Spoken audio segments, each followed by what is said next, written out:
उधमपुर की जनता को ये क्या हक दिला पाएगा जो अपना की इज्जत ही ना बचा सका हो।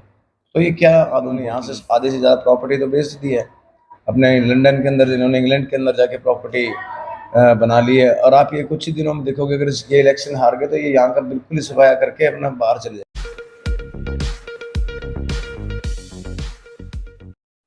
नमस्कार, आप देख रहे हैं न्यूज आपके साथ। फिलहाल आपको बता दें, आदमपुर में फिलहाल वोटों का सिलसिला लगातार जारी है। हर घर में फिलहाल आपके पास वोट मांगने कोई न कोई आ जाता है। और फिलहाल वोट मांगते हुए पकड़े गए पूर्व गृह मंत्री के भांजे। फिलहाल मैं आपको बता दूं, मैं बात कर रहा हूं मनीराम गोदारा जी की। उनके भांजे फिलहाल हमारे साथ हैं, जिनको हम साथ में अभी लेके आए हैं। फिलहाल ये कहीं वोट मांग रहे थे और फिलहाल पूछते हैं किस पार्टी से वोट मांग रहे थे। फिलहाल उनके बारे में बातचीत करने से पहले मैं बता दूं, राजनीति में इस वक्त सबसे सक्रिय नाम यदि उभर के आता है तो एक ही आता है, मनोज पाल। फिलहाल उनसे बातचीत करने ये, और आपको बता दें कि फिलहाल यदि इस वक्त कुलदीप बिश्नोई की कोई कड़ लगा सकता है तो वो सिर्फ एक ही इंसान है। जानते हैं उन्हीं से क्या है पूरा मामला। नमस्कार जी। नमस्कार भाई साहब, कैसे? फिलहाल मैं बढ़िया हूँ, आप बताइए सर। हाँ जी। फिलहाल आप वोट मांगते हुए पकड़े गए हैं, किसके लिए वोट मांग रहे थे? देखो, मैं आपको कुछ टाइम पहले आपने देखा था, मैंने हिसार के अंदर पार्टी ज्वाइन करी थी, कांग्रेस पार्टी। दीपेंद्र भाई साहब के सामने करी थी, पार्टी ज्वाइन करी थी। उससे पहले हमने एक महापंचायत भी बुलाई थी अपने आदमपुर के अंदर। उसमें हमने फैसला लिया था कि हम किसके मतलब कौन सी पार्टी को ऐसे ग्रुप चुने जो कि बीजेपी और को जो हरा सके, जो किसानों की कुछ जो सपोर्ट कर सके। हम किसानों के साथ थे, किसानों के साथ हैं। हमने बड़े लंबे टाइम तक किसानों के साथ ही संघर्ष करा है। तो हमने फिर विचार करा, हमारे यार दोस्त सब विचार करके सबने कहा कि हमें कांग्रेस चुन लेनी चाहिए। कांग्रेस पार्टी एक ऐसी है तो जो कि बीजेपी के साथ टक्कर देते।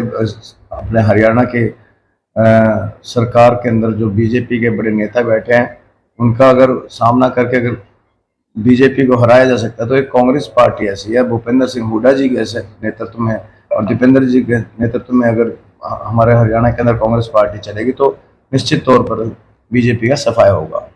मेन चीज ये है कि हम बात करें आज कांग्रेस की, कांग्रेस से ही लगभग सभी उम्मीदवार निकले, चाहे सतेंद्र की बात करें या कोडाराम की बात करें या कुलदीप बिश्नोई की बात करें। तो फिलहाल क्या जो कांग्रेस पार्टी मजबूत रह पाई है? कांग्रेस के बड़े कदावर नेता हैं, आप जानते हो, जयप्रकाश जी हैं। और वो जो अगर कांग्रेस से निकल के गए हैं तो जयप्रकाश जी ने उनको एक नेता बनाया था यहाँ पर, यहाँ के लोगों को, ना कि वो बने थे। वो किसी टाइम में वो जयप्रकाश जी के ही साथ कार्यकर्ता थे, उनके साथ काम करते थे। और वो कितने टाइम तक पार्टी में रहे हैं वो देखो। पार्टी में एक ये नहीं होता, पार्टी के अंदर सतेंद्र को 4 दिन पहले वो कांग्रेस की टिकट मांग रहा था, कांग्रेस से टिकट नहीं मिली उनको। तो फिर उन्होंने सोचा कि बस वो इलेक्शन लड़ने के बाद, इलेक्शन लड़ना है, उसके बाद उन्होंने बीजेपी ज्वाइन करी। बीजेपी ज्वाइन करने के बाद में उन्होंने वहां भी उनको कुछ नहीं मिला तो एकदम से फिर अपने, इससे पहले वो हुड्डा साहब के पास भी गए थे पार्टी ज्वाइन करने के लिए, मेरे को टिकट दे। हुड्डा साहब ने कहा पार्टी में आप काम करो, काम करोगे तो आपको निश्चित तौर पर आपका काम देखा जाएगा। ग्राउंड लेवल पे आपकी सारे हम जो है कि अपना वेरिफिकेशन करेंगे लोगों से, और जो भी सर्वे आएगा हम उस सर्वे के तौर पर ही आपको इलेक्शन में जिसके लिए भी सर्वे बोलेगा तो उसको टिकट दिया जाएगा। अब मुझे जहां तक लग रहा है कि इस एरिया के अंदर सर्वे, सबसे पहले सर्वे हुआ था आम आदमी की जमानत पे, जयप्रकाश जी का नाम था। फिलहाल मैं बात करूं कुलदीप बिश्नोई की, लगभग मैं कुछ गांव में गया, लोग कहते हैं कि जिस प्रकार से हरियाणा में 3 लाल थे, देवीलाल, बंसीलाल, भजनलाल, 2 का तो नाम उनके बच्चों ने खराब कर दिया, तीसरे का भी नाम ये डुबोने वाले, इस तरह की बातें उभर कर आ रही। देखो, ये तो बिल्कुल कहावत बनी हुई है, कहावत सच्चाई होती है कि तीसरी पीढ़ी में या तो चढ़ाई हो जाएगा या खात्मा हो। तकरीबन आज तक खात्मे हुए हैं। आप रजवाड़ों तक को देख लो, उनकी भी तीसरी पीढ़ी में खात्मे हुए हैं। ये खात्मा करने के लिए है जो भव्य बिश्नोई जो भव्य बिश्नोई यहाँ पर आया है। तो यूँ सोच लो, चौधरी भजनलाल जी का जो नाम चला इतना ऊपर जो हुआ, तो इसके आपने पीछे जो लंच जो तौर तरीके आपने देखे हैं, किस तरीके की इसकी नेचर रही है, किस तरीके से ये बार पबों के अंदर डांस डिस्क शोज में घूमता फिरता रहा है, और किस तरीके से इसने रिश्ते के अंदर अपने ठोकरें मारी है। तो क्या आदमपुर की जनता को ये क्या हक दिला पाएगा जो अपना परिवार को के सामने परिवार की इज्जत ही ना बचा सका हो।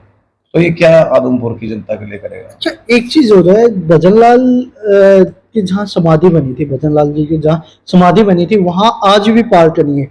जबकि बात करें देवीलाल के नाम पर बहुत सारी लाइब्रेरीज हैं, बहुत सारे पार्क हैं, लेकिन जो कुलदीप बिश्नोई है अपने पिता के लिए ही नहीं करवा पाए है। ये लोगों का सवाल है, तो हम आम जनता के लिए क्या करवाएगा? देखो, कुलदीप बिश्नोई ने तो अपना परिवार खुद का सोचा है, अपने बच्चे के बारे में सोचा है। उसने यहाँ की चौधरी भजनलाल जी, देखो उन्होंने हमारे समाज के लिए बहुत कुछ करा था और हरियाणा के लिए बहुत कुछ करा था। चौधरी भजनलाल जी ने बहुत कुछ करा, तो वो तो बेटे को सोचना चाहिए। बेटे ने तो एक ही अपना वो लगा लिया भी मैं किसी तरीके से अपने खुद के बेटे को ले जा करके सेटल कर दूं। इन्होंने यहाँ से आधे से ज्यादा प्रॉपर्टी तो बेच दी है अपने लंदन के अंदर, इन्होंने इंग्लैंड के अंदर जाके प्रॉपर्टी बना ली है। और आप ये कुछ ही दिनों में देखोगे, अगर ये इलेक्शन हार गए तो ये यहाँ का बिल्कुल ही सफाया करके अपना बाहर चले जाएंगे। अच्छा, लास्ट इलेक्शन इनका इसी सिलसिले में ये यहाँ पर आए हैं बस। दूसरी बात है, यदि हम चारों पार्टियों की बात करें तो चारों पार्टियों के लिए ये चुनाव वैसे है, लेकिन सिर्फ दो पार्टियां मेन उभर के आ रही है, कांग्रेस और बीजेपी। दोनों के लिए नाक का सवाल है, इस पर क्या है? देखो, बाकी सब पार्टी को तो सब जनता ने नकार ही दिया है, हर हालत में नकार दिया है। कुछ पार्टियों के नेताओं ने तो बड़े बड़े बयान भी दिए थे हमारे दीपेंद्र हुड्डा जी के लिए कि वो तो कोई आदमी नाम की तो चीज ही नहीं है, उसको तो चूड़िए पहन लेनी चाहिए। उनको ये नहीं पता कि कुछ टाइम बाद में यही नेता सबके चूड़िए में चढ़ाएगा। अच्छा, एक सवाल मेरा है, दीपेंद्र हुड्डा जी आजकल लगभग ट्रैक्टर पर नजर आते हैं, तो ट्रैक्टर पर नजर आने का कहीं ये मतलब तो नहीं है कि कुलदीप बिश्नोई की पहले भाजपा पार्टी थी, उस पार्टी को तो खत्म कर दिया, फिलहाल कुलदीप बिश्नोई को भी इस एरिया से खत्म कर दिया? देखो, दीपेंद्र हुड्डा जी खुद भी कभी भी अपने आप को ट्रैक्टर नहीं, तो गांव की लोगों की खुद की इतना प्यार है उनका कि वो खुद लेकर के आते हैं हुड्डा साहब के लिए। आपने कल सदलपुर का प्रोग्राम देखा होगा, हजारों की तादाद में ट्रैक्टर आए हुए थे। तो वो पब्लिक खुद किसान चल के आते हैं, किसानों से उनका लगाव है। किसान उनको जब लेकर के आते हैं तो किसानों के कहने पे वो ट्रैक्टर पे बैठते हैं, ना कि उनको कुछ ट्रैक्टर के लिए भाई ये ट्रैक्टर पे बैठ करके मैं जनता के अंदर जाऊंगा, तो एक शौक नहीं बनाया। पब्लिक उनको ये चाहती है, पब्लिक लेकर के आ रही है, पब्लिक उनको ट्रैक्टर पे खुद बिठा के ले जाते हैं। गाँव के जो उनके कार्यकर्ता है, जो किसान है, सब वो अपना एक उनको इज्जत मान देते हैं, उसको ट्रैक्टर पे बिठा के हम गाँव तक लेके जाए। जी, फिलहाल मेन चीज ये है कि जहां पर अब वोट मांगने जाते हो वहां पर क्या नजर आता है? देखो, एक तरफा इलेक्शन है, आपको पता ही है, नजर आ रहा, आप भी घूमे हो, एक तरफा इलेक्शन है। सबसे बड़ा गांव सदलपुर था, जहाँ 10-10 हजार वोट थी गांव के अंदर। कल इतना बड़ा हजूम था वहां सदलपुर के अंदर। बालसमंद के अंदर देखा, अभी भी आपने थोड़ी देर पहले देखा, बालसमंद के बहुत काफी अच्छे बड़े कदरदार नेता जो हैं वो छोड़ करके आज कांग्रेस ज्वाइन करी है हुड्डा साहब के नेतृत्व में। अच्छा, आपको मैं एक तस्वीर दिखाता हूं जो लगातार कल से वायरल हो रही है। एक सेकंड मैं वो तस्वीर निकाल लूं और आपको दिखाता हूं। फिलहाल उस तस्वीर में लिखा है कि कांग्रेस शाम होने से पहले ही जो अपनी जगह है कार्यालय बंद करके भाग गई है। फिलहाल वेट ए मिनट, मैं आप सबको दिखाता हूं वो तस्वीर क्या है और उसके बारे में आपकी क्या राय है। मनोज जी, एक तस्वीर हमारे सामने नजर आ रही है, ये तस्वीर लगभग कल से वायरल हो रही है कि जो कांग्रेस के कार्यकर्ता है वो मैदान छोड़ के भाग गए, इस पर क्या कहेंगे? देखो, ये आपको पता है इलेक्शन कमीशन की गाइडलाइंस है कि शाम को जो टाइम होता है, एक इलेक्शन का प्रचार का एक टाइम होता है। ये एक सभ्य पार्टी है, इसके अंदर सभ्य लोग हैं, जो हमारे गाइडलाइंस होते हैं उसके मुताबिक शाम होने के बाद में कोई भी स्पीकर, रेडियो या मतलब कोई अनाउंसमेंट्स वगैरह नहीं होती। अब वो एक तरह से दफ्तर उस टाइम के लिए वो बंद नहीं करा जाता, इसको दफ्तर को बधाना कहते हैं, बंद नहीं, बधाना है इसको। तो ये दूसरे दिन फिर वो रौनक रहती है। आपने ये देखा है कि दिन भर कितनी रौनक रहती है कांग्रेस के ऑफिस में जी। और एक मात्र नेता ऐसा है अपने जो दीपेंद्र सिंह हुड्डा, जिनके रात को 3 बजे तक प्रोग्राम चलते हैं गाँव के अंदर। एक दूसरी चीज है कि रात को जब दीपेंद्र हुड्डा लगभग 12 बजे रैलियां करते हैं, उस वक्त तो ये रूल्स कहाँ चले जाते हैं? देखो, उस वक्त पब्लिक के अपने घरों में बुलाते हैं, घरों में बुलाने से कोई रूल्स नहीं टूटते। पब्लिक, जब मैं मेरे घर के अंदर किसी नेता को बुला रहा हूँ तो इट डजंट मीन कि कोई रूल तोड़ रहा हूँ मैं उसका। वो लोग, उनका प्यार है कि वो बुलाते हैं, ना कि वो पब्लिक मीटिंग्स कर रहे हैं। वो घर में जा रहे हैं, पब्लिक के बुलाने पे जा रहे हैं। मैंने आपको पहले कहा कि ये इलेक्शन कमीशन की गाइडलाइंस है कि जो ऑफिस वगैरह शोर शराबा है, वो शोर शराबा शहर के अंदर होता है, हर नागरिक है, पढ़ाई करने वाला भी, अगर जो भी गाइडलाइंस आपको पता ही है उसके मुताबिक उस शहर के अंदर काम होता है। गांव के अंदर जब आपको कोई नेता अगर कोई दिल से कोई किसी को अपने घर में बुला रहा है तो वो उसका ये मतलब नहीं है कि वहां लोग डिस्टर्ब हो रहे हैं। दो चीजें हैं, एक तरफ जेपी है, एक तरफ भव्य विष्णु है। जेपी से जब भी कोई भी मीडिया कर्मी या आम आदमी सवाल पूछता है वो उसका जवाब देते हैं। भव्य विष्णु से जब सवाल पूछा जाता है तो वो मीडिया को दबाने की बात करते हैं। देखो, मीडिया को दबाने के बाद उसको अपना धरातल पर ग्राउंड लेवल की कुछ चीजों का पता ही नहीं है। जिसने हार्वर्ड वगैरह में पढ़ के आया हुआ है उसको क्या पता क्या है। तो उसको जो सवाल जवाब आप मीडिया पत्रकार भाई अगर उनसे कोई सवाल पूछोगे तो उसका जवाब देना नहीं आएगा उनको, तो क्या वो जवाब देगा? उससे टाड़ामटोड़ी करेगा और क्या करेगा। जो इंसान आम आदमी को यदि जवाब नहीं दे सकता वो राजनीति कर पाएगा? मुझे तो नहीं लगता राजनीति कर पाएगा। राजनीति करना होता तो चलो, इलेक्शन तो हरे 2 साल हुए हैं उसको, तो क्यों छोड़ के भागा? और उसको इलेक्शन लड़ने की थी तो वो लगातार पब्लिक के अंदर क्यों नहीं रहा? वापिस क्यों चला गया था? अपना विदेश क्यों चला गया? आपने जयप्रकाश जी को देखा, वो हमेशा पब्लिक के अंदर रहे हैं और उन्होंने कभी पब्लिक का साथ नहीं छोड़ा। ना ही जयप्रकाश जी को बाहर का कह सकता, क्योंकि जिस इंसान ने हिसार से 2 बार या 3 बार पार्लियामेंट का चुनाव लड़ाया और वो हिसार को अपना आदमपुर कॉन्स्टिट्यूंसी हिसार के अंदर आती है। फिलहाल लोग कहते हैं एक कलायती है एक विलायती है, इनको वोट देकर क्या फायदा है? यदि इसी तरह से काम करना है तो फिर किसी और पार्टी को क्यों नहीं?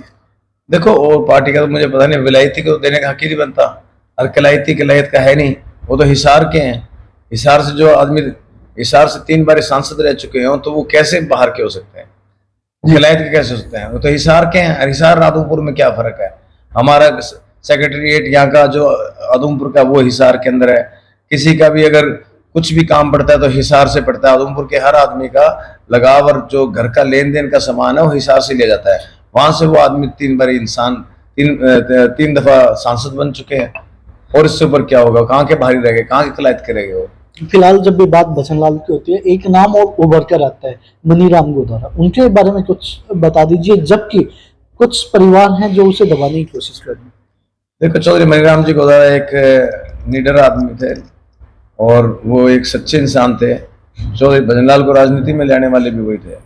1952 के अंदर 1953 के अंदर वो अपने विधायक बन चुके थे। हमारे बिश्नोई समाज के पहले ऐसा नेता थे जो राजनीति में आए और सबसे पहले विधायक बने, और वही चौधरी भजनलाल को राजनीति में लेकर के आए थे। ठीक है, सिद्धांतों की लड़ाई है, मैं उनके परिवार से हूँ, हम सिद्धांतों की लड़ाई पे हम खड़े हैं। हमारी भजनलाल परिवार का 36 का आंकड़ा है, हमने तो इनके अगेंस्ट में लड़ाई लड़नी है। हमारा राजनीति लड़ाई इनसे चल रही है और वो लड़ाई हमारी जारी रहेगी।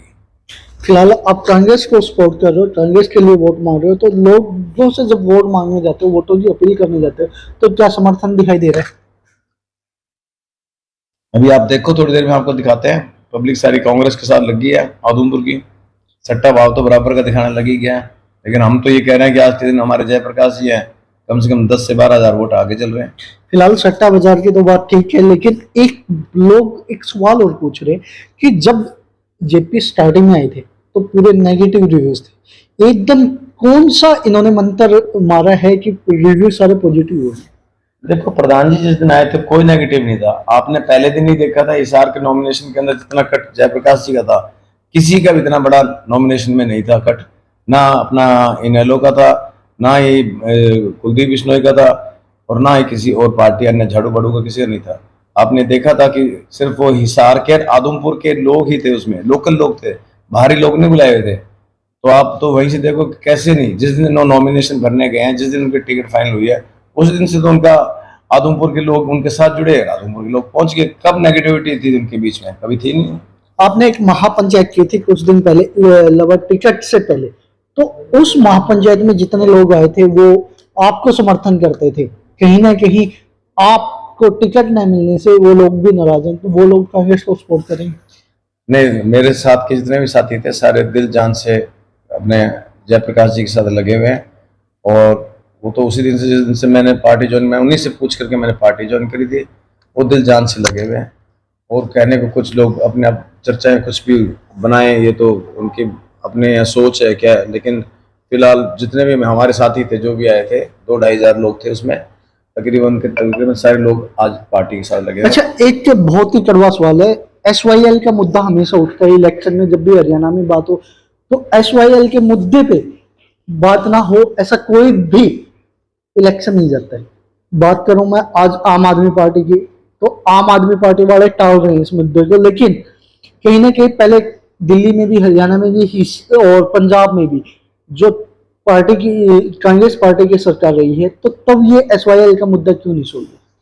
देखो, पहली बात, उस टाइम सुप्रीम कोर्ट का फैसला नहीं आया था। अब तो आपको पता है कि SYL के लिए सुप्रीम कोर्ट का फैसला भी आ गया कि हरियाणा को पानी देना चाहिए।